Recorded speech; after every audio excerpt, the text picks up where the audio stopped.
Hello friends, எல்லாருக்கும் வணக்கம். இந்த வீடியோவில் நம்ம எதை பற்றி பார்க்க போகிறோம் அப்படின்னா, டிஎன்பிஎஸ்சி குரூப் 4ஓட கட் ஆஃப் மார்க்கை பற்றி தான் பார்க்க போகிறோம்.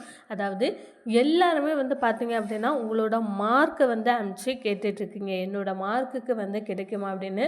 ஸோ அதனாலேயே பார்த்தீங்க அப்படின்னா எவ்வளோ மார்க் இருந்தது அப்படின்னா நீங்கள் நெக்ஸ்ட்டு செலெக்ஷன் லிஸ்ட்டில் செலக்ட் ஆவீங்க, எவ்வளோ ரேங்க் இருந்தது அப்படின்னாலுமே நீங்கள் செலக்ட் ஆவீங்க அப்படின்ற 2 டீட்டெயில்ஸுமே பார்த்தீங்க அப்படின்னா உங்களுக்கு நான் இந்த வீடியோவில் சொல்ல போகிறேன்.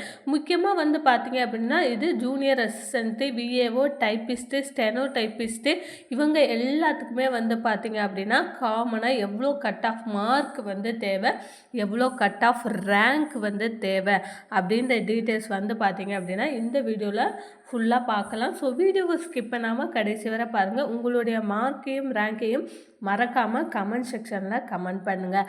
அதற்கு முன்னாடி நம்ம சேனல் நீங்கள் ஃபர்ஸ்ட் டைம் பார்க்குறீங்க அப்படின்னா மறக்காமல் சப்ஸ்கிரைப் பண்ணிட்டு பாருங்கள். அப்படின்னா தான் டிஎன்பிஎஸ்சி குரூப் 4 சம்மந்தமான ரெகுலர் அப்டேட் உங்களுக்கு நோட்டிஃபிகேஷனாக வரும். இப்போ வாங்க நம்ம வீடியோக்குள்ளே போகலாம். டிஎன்பிஎஸ்சியோட நம்மளோட மார்க்கும் நம்மளோட ஓவரால் ரேங்க் ப்ளஸ் நம்மளோட கம்யூனிட்டி ரேங்க் எல்லாமே பார்த்துருப்பீங்க. ஸோ உங்களோட மார்க் எவ்வளோ, உங்களோட கம்யூனிட்டி வைஸ் எவ்வளோ, உங்களோட ஓவரால் ரேங்க் எவ்வளோ அப்படின்றத பார்த்துருப்பீங்க. ஆல்ரெடி நம்ம நிறைய வீடியோ போட்டிருக்கோம். ஸோ எதுலேயுமே பார்த்தீங்க அப்படின்னா நம்ம ரேங்க் லிஸ்ட்டை வச்சு தான் போட்டோம். ஸோ கட் ஆஃப் மார்க் எவ்வளோ அப்படின்றத நம்ம இன்னும் போடலை. ஸோ இதில் பார்த்தீங்க அப்படின்னா கட் ஆஃப் மார்க் எவ்வளோ அப்படின்றது தான் போட போகிறோம். இது பார்த்தீங்க அப்படின்னா நமக்கு நெக்ஸ்ட்டு அதாவது சர்டிஃபிகேட் வெரிஃபிகேஷன்ஸ் நமக்கு அடுத்த மாதத்துலேருந்து சர்டிஃபிகேட் வெரிஃபிகேஷன்ஸ் நடக்கும். அந்த சர்டிஃபிகேட் வெரிஃபிகேஷன்ஸ்க்கு எவ்வளோ மார்க் நீங்கள் எடுத்திருந்தால் நீங்கள் செலக்ட் ஆகலாம், செலக்ட் ஆகி நீங்கள் கவுன்சிலிங்ஸ் வர போகலாம் அப்படின்றத பார்க்க போகிறோம். ஸோ இதில் பார்த்தீங்க அப்படின்னா ஆல்ரெடி சர்டிஃபிகேட் வெரிஃபிகேஷன்ஸ்க்கு உங்களோட மார்க்கு, ரேங்க் லிஸ்ட்டு எல்லாமே இருந்தாலும் கூட உங்களுடைய சர்டிஃபிகேட் அனைத்துமே ரொம்ப ரொம்ப முக்கியம். குறிப்பாக பார்த்தீங்க அப்படின்னா நீங்கள் 10th லெவல் போஸ்டிங்க்கு அப்ளை பண்ணியிருக்கிறீங்க, இல்லை டைப்பிஸ்ட்டு, இல்லை ஸ்டெனோ என்ன வேலைக்கு நீங்கள் அப்ளை பண்ணியிருக்கீங்களோ அது கூட உங்களோட ஒரிஜினல் சர்டிஃபிகேட் பார்த்தீங்க அப்படின்னா ரொம்ப ரொம்ப முக்கியம். ஸோ சர்டிஃபிகேட் வெரிஃபிகேஷன்ஸ் கூடிய சீக்கிரம் நடக்க போகுது. இன்னும் ஒரு 10 நாளோ இல்லை 15 நாட்கள்லையோ உங்களுக்கு சர்டிஃபிகேட் வெரிஃபிகேஷன்ஸ் நடக்க போகுது. ஸோ சர்டிஃபிகேட் வெரிஃபிகேஷன்ஸ்க்கு என்னென்ன சர்டிஃபிகேட் எல்லாம் தேவை அப்படின்றத முன்னக்கூட்டியே பார்த்தீங்க அப்படின்னா கலெக்ட் பண்ணி வச்சுக்கோங்க. முக்கியமாக எல்லாமே ஒரிஜினல் மட்டும்தான் பார்த்தீங்க அப்படின்னா எடுத்துகிட்டு போகணும். உங்களோட 10th mark sheet, 12th mark sheet, அப்புறம் நீங்கள் டிகிரி லெவல்னால் டிகிரிக்கான மார்க் ஷீட்டு, ஒன்ஸ் நீங்கள் அப்ளிகேஷன்ஸில் என்னென்ன கொடுத்துருக்கிறீங்களோ எல்லாமே பார்த்தீங்க அப்படின்னா நீங்கள் ஒரிஜினல் மேக்ஸிமம் எடுத்துகிட்டு போங்க. ஒரிஜினல் எடுத்துகிட்டு போனால் மட்டும்தான் அவங்க அக்செப்ட் பண்ணிப்பாங்க. ஸோ நீங்கள் ஜெராக்ஸ் எதனா எடுத்துகிட்டு போயிட்டு நீங்கள் அதை காமிச்சிங்க அப்படின்னா அவங்க எடுத்துக்க மாட்டாங்க. அதற்கப்புறம் பார்த்தீங்க அப்படின்னா உங்களுக்கு டைப்பிஸ்ட்டை பொறுத்தவரை டைப் 1, டைப் 2, டைப் 3 அதற்கான சர்டிஃபிகேட்டுமே எடுத்துகிட்டு போகணும். அதே பார்த்தீங்க அப்படின்னா ஸ்டெனோலேயுமே பார்த்தீங்க அப்படின்னா அதற்கான சான்றிதழ் ஒரிஜினலை பார்த்தீங்க அப்படின்னா எடுத்துகிட்டு போகணும். எடுத்துகிட்டு போனால் மட்டும்தான் பார்த்தீங்க அப்படின்னா நீங்கள் உங்களை நெக்ஸ்ட் லெவலுக்கு உங்களை அனுப்புவாங்க.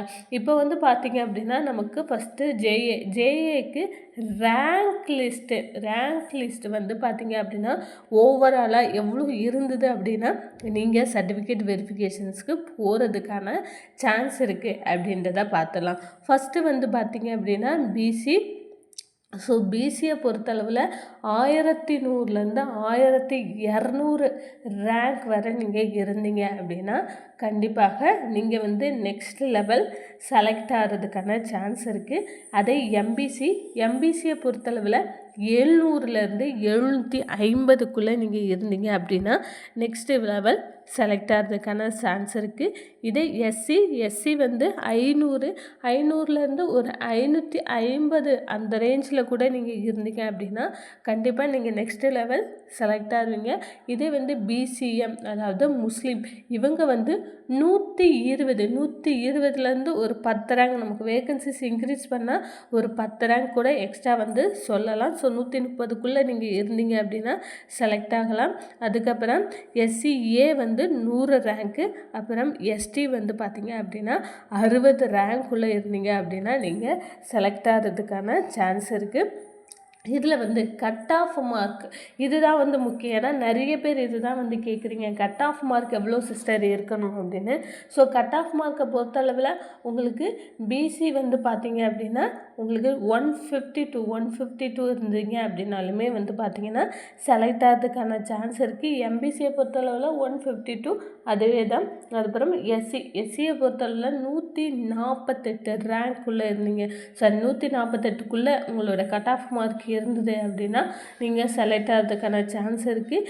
அப்புறம் பிசிஎம் முஸ்லீம் வந்து பார்த்தீங்க அப்படின்னா 146 வந்து நீங்கள் எடுத்திருந்தால் வந்து பார்த்தீங்க அப்படின்னா உங்களுக்கு செலக்ட் ஆகிறதுக்கான சான்ஸ் வந்து இருக்குது. அதுக்கப்புறம் எஸ்சிஏ வந்து பார்த்தீங்க அப்படின்னா அருந்ததியினர் 146, பிசிஎம் வந்து பார்த்தீங்க அப்படின்னா 146, எஸ்டி வந்து பார்த்தீங்க அப்படின்னா 141.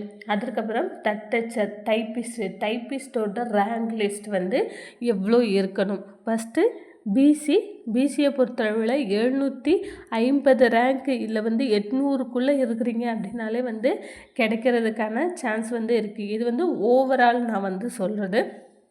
அதுக்கப்புறம் எம்பிசியை பொறுத்தளவில் 500 ரேங்க்குள்ளே இருந்துட்டிங்க அப்படின்னா உங்களுக்கு ஜாப் வந்து கன்ஃபார்மாக கிடச்சிரும். ஸோ 500லேருந்து 550 இந்த ரேஞ்சில் கூட இருக்கலாம். அப்புறம் எஸ்சியை பொறுத்தளவில் 350 ரேங்க்குள்ளே இருக்கணும். பிசி அதாவது முஸ்லீம்ஸ் வந்து பார்த்திங்கன்னா 60 ரேங்க்கு. அப்புறம் எஸ்சிஏ அருந்ததியினர் வந்து 60 ரேங்க்குள்ளே இருந்தீங்க அப்படின்னா கிடச்சிரும். அதற்கப்புறம் எஸ்டியை பொறுத்தளவில் 30 ரேங்க்குள்ளே நீங்கள் இருந்தீங்க அப்படின்னா ஈஸியாக வந்து நம்ம தட்டி தூக்கிடலாம் வேலையை. இந்த வருஷம் முக்கியமாக வந்து பார்த்திங்கன்னா இந்த வருஷம் ஸோ வந்து வேகன்சிஸ் கண்டிப்பாக இன்க்ரீஸ் ஆகும். ஸோ அதை பற்றி வந்து யாருமே கவலைப்படும். ஒருவேளை வேகன்சிஸ் இன்க்ரீஸ் ஆகாதோ அப்படின்னு நினைக்காதீங்க. கண்டிப்பாக இதுக்கு மேலேயும் வந்து வேகன்சிஸ் இன்க்ரீஸ் ஆகிறதுக்கான சான்ஸ் வந்து பார்த்திங்கன்னா இருக்குது. இதற்கப்புறமா டைப்பிஸ்டோட கட் ஆஃப் மார்க் பொறுத்தளவில் பிசி 147, அதற்கப்புறமா எம்பிசியை பொறுத்தளவில் 147, எஸ்சியை பொறுத்தளவில் 144, பிசிஎம்மை பொறுத்தளவில் 141, எஸ்சியை பொறுத்தளவில் 142, எஸ்டியை பொறுத்தளவில் 136. இந்த மாதிரியான கட் ஆஃப் மார்க் நீங்கள் இருந்தீங்க அப்படின்னா உங்களுக்கு நீங்கள் நெக்ஸ்ட் லெவல் செலெக்ஷன் லிஸ்ட்டில் செலக்ட் ஆகிறதுக்கான சான்ஸ் வந்து பார்த்தீங்க அப்படின்னா அதிகமாக இருக்கும். கூடிய சீக்கிரம் இந்த மார்க் இந்த கட் ஆஃப் உடையவங்கள்லாம் வந்து பார்த்தீங்க அப்படின்னா உங்களுடைய சர்டிஃபிகேட்டை வந்து ரெடியாக வச்சுக்கோங்க. ஸோ உங்களுக்கு கூடிய சீக்கிரம் இதற்கான செலெக்ஷன் லிஸ்ட் வந்து வெளியாகி நீங்கள் சர்டிஃபிகேட் வெரிஃபிகேஷன்ஸ் வர போகலாம். இந்த வீடியோ உங்களுக்கு ஹெல்ப்ஃபுல்லாக இருந்தது அப்படின்னா மறக்காமல் ஒரு லைக் பண்ணுங்கள். அதற்கப்புறமா நம்மளுடைய சேனலை சப்ஸ்கிரைப் பண்ண மறந்துடாதீங்க. தேங்க்யூ.